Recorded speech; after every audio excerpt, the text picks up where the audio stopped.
అదే RTV app వార్తల్ని క్షణాల్లో చదివే అవకాశం ఉంటుంది. ఒక న్యూస్ పేపర్, ఒక టెలివిజన్ ఛానల్ మీ చేతుల్లో ఎప్పుడు ఉంటాయి. నేను 2018 నుంచి చెప్తున్నా మీకు, చండూరులో ఎన్నికల సందర్భంగా కూడా హామీ ఇచ్చిన. అప్పుడు అసెంబ్లీ ఎన్నికల్లో గెలిచిన తర్వాత కూడా ప్రభుత్వం లేకపోవడం వల్ల చండూరు పట్టణాన్ని అనుకున్న స్థాయిలో నేను డెవలప్ చేయలేకపోయినా. కానీ చండూరు మున్సిపాలిటీ గురించి, మునుగోడు ప్రజల బాధల గురించి అసెంబ్లీలో ఎన్నోసార్లు గొంతు వినిపించిన. ఆనాటి ప్రభుత్వం నిర్లక్ష్య వైఖరి వల్ల ఇప్పటికి కూడా చండూరు పట్టణ ప్రజలు చాలా రకాలుగా బాధలు పడుతున్నారు. నాకు ఆ సంగతి తెలుసు. ఎందుకంటే మున్సిపల్ ఎన్నికల సందర్భంగా సందు ఇల్లు తిరిగిన మనిషి నేను. ప్రతి మురికివాడ, ప్రతి ఇల్లు, ప్రతి పేదవాళ్ళ కష్టాలు, వాళ్ళ ఇళ్లకు పోయి మాట్లాడుతారు ఎంతో మంది పేదలతోటి. ముఖ్యంగా ఇక్కడ చేనేత కార్మికులు ఇప్పుడున్న పరిస్థితుల్లో అయితే చాలా రకాల కష్టాల్లో ఉన్నారు. వాళ్ళు మేజర్ కమ్యూనిటీ చేనేత కార్మికులు నమ్ముకున్న వాళ్ళ వృత్తి ఇప్పుడు వాళ్లకు కడుపు నిండా అన్నం పెట్టలేకపోతుంది. భార్య పిల్లలు సాధించుకోలేని పరిస్థితిలో ఉన్నారు. నాకు తెలుసు. వాళ్ళతో పాటు మిగతా వాళ్ళు, పేదవాళ్ళు, ఈ చండూరు పట్టణంలో కంచర్ల వాళ్ళు కూడా వాళ్ళ వృత్తిలో వాళ్ళు న్యాయం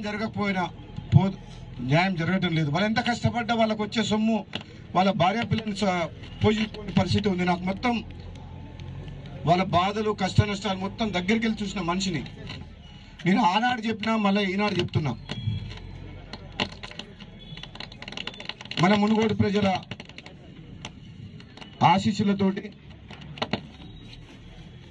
సహకారంతో, భగవంతుని ఆశీస్సులతోటి నేను మళ్ళీ ఎమ్మెల్యేగా గెలవడం, కాంగ్రెస్ పార్టీ ప్రభుత్వం రావడం అనేది చాలా సంతోషకరమైన విషయం. 8 నెలల్లో పార్లమెంట్ ఎన్నికల కోడ్ వచ్చి కొద్దిగా మనం అభివృద్ధిలో లేట్ అయినా పర్వాలేదు, కానీ మళ్ళీ చండూరు పట్టణ ప్రజలకు మళ్ళీ మాటిస్తున్నా. ఆనాడు చెప్పిన మాట మళ్ళీ చెప్తున్నా. ఈరోజు మా ప్రభుత్వం ఉంది కాబట్టి చండూరు పట్టణాన్ని అద్దంలాగా చేసే బాధ్యత నాది. అదే సెంటర్లో ఆనాడు చెప్పినా, మళ్ళీ ఈరోజు చెప్తున్నా. ఒక మంచి కార్యక్రమం కొబ్బరికాయ కొట్టుకొని మనం ఈరోజు ప్రారంభోత్సవం చేసినాం. నేను రాజకీయాలకు వచ్చింది, ఉన్నది, పోరాటం చేసింది, గెలిచింది, ఇది కేవలం ప్రజల కోసం.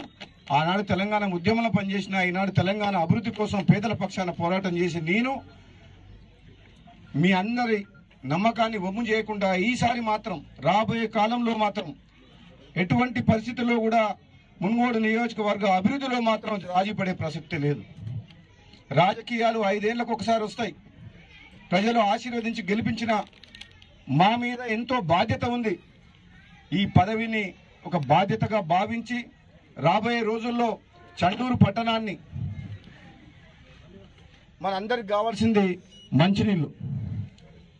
ఒక పూట అన్నం తినకుండా ఉండగలుగుతాం, కానీ మంచినీళ్ళు లేకపోతే, ఎందుకంటే 90% హెల్త్ ఇష్యూస్, మనకు అనారోగ్య సమస్యలు వచ్చేది మంచినీళ్ళతోటి, కలుషితమైన వాటర్ ఉండడం వల్ల.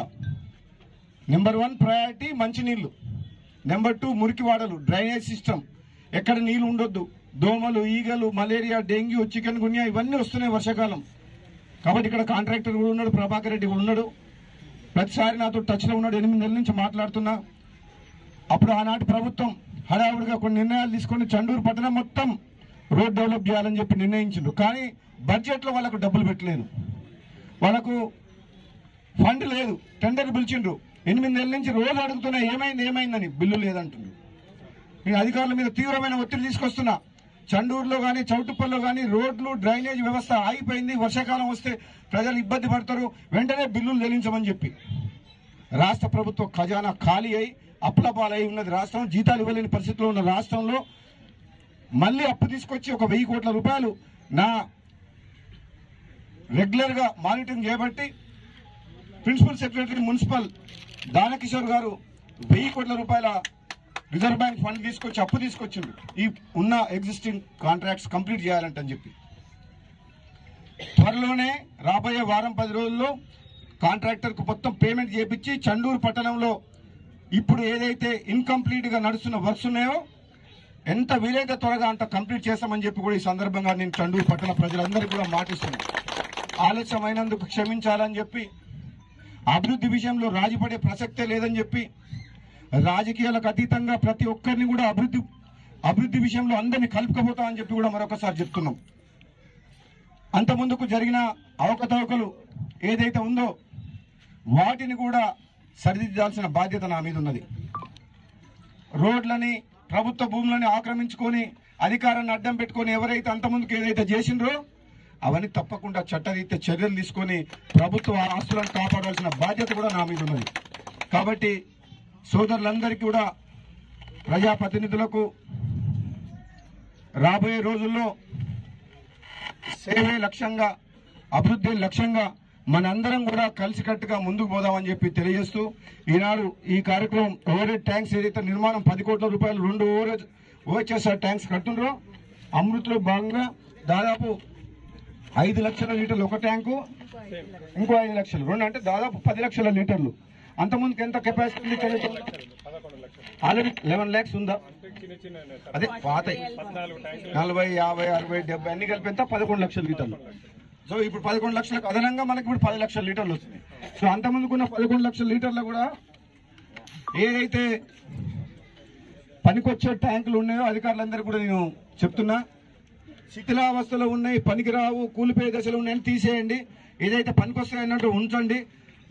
దీనికి ఎందుకంటే mission Bhagiratha water, bore water separate గా ఎక్కించి ప్రతి ఇంటికి కూడా అవసరమైన నీళ్లు, ఇప్పుడు చాలా నీళ్లు వస్తున్నాయి. మిషన్ భగీరథ సరిపోతున్నాయి, ఇళ్లలో సరిపోతలేవు. కాబట్టి సఫిషియెంట్ గా 24 hours బోర్ వాటర్ రావాలి. ప్రతి ఇంట్లో కూడా ఎప్పుడు నల్ల ఇప్పినా బోర్ వాటర్ రావాలి. మిషన్ భగీరథ వాటర్ రోజుకు 2 గంటలు వచ్చినా, గంట వచ్చినా సరిపోతాయి, మనం అవసరం ఉన్నంత పట్టుకుంటాం. కానీ బోర్ వాటర్ మాత్రం ట్యాంకులకు ఎక్కించి మొత్తం ప్రతి ఇంటికి పైప్ లైన్ ద్వారా ఇంటికి చేయాలి. మరిన్ని వీడియోస్ కోసం ఛానల్ ని సబ్స్క్రైబ్ చేయండి, లేటెస్ట్ అప్డేట్స్ కోసం వాట్సాప్ ఛానల్ ని ఫాలో చేయండి, అండ్ లింక్ డిస్క్రిప్షన్ లో ఉంది.